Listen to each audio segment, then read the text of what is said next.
Uric acid যদি ক্রিস্টালগুলো যদি রক্তের মাত্রা বেশি হয়ে কোনো জয়েন্টের মধ্যে ডিপোজিট হয় তাকে বলা হয় মনোসোডিয়াম ইউরেট ক্রিস্টাল। সেই জয়েন্টের মধ্যে প্রবল রকমের প্রদাহ বা ইনফ্লামেশন হয় এবং জয়েন্ট অনেকটা ক্ষতিগ্রস্ত হয়।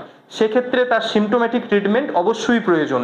এই সময়ে যেমন আগে বললাম যে ইউরিক অ্যাসিড একটা রক্তে কমও হয়ে যেতে পারে, কিন্তু অন্যান্য অ্যাকিউট ফেজ রিঅ্যাক্টেন্টগুলো যেমন ইএসআর, সিআরটি এগুলো বাড়তে পারে। এবং ইউরিক অ্যাসিড বাতের ডেফিনিট প্রমাণ হচ্ছে জয়েন্ট থেকে ফ্লুইড অ্যাসপিরেট করে তার মধ্যে যদি মনোসোডিয়াম ইউরেট ক্রিস্টাল পাওয়া যায়, সেক্ষেত্রে অবশ্যই ট্রিটমেন্ট প্রয়োজন।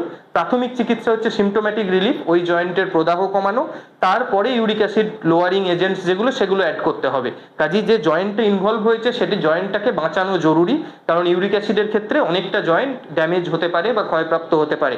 কাজেই যখনই এরকম কোনো জয়েন্ট ফুলে গেল আপনি ইউরিক অ্যাসিডের ওষুধ কিনে খাচ্ছেন, তাতে ফল পেলেন না, এটা খুবই স্বাভাবিক। কারণ তখন যদি সিমটোম্যাটিক রিলিফ না হয়, যে ক্রিস্টাল ডিপোজিট হয়েছে সেই ক্রিস্টাল কিন্তু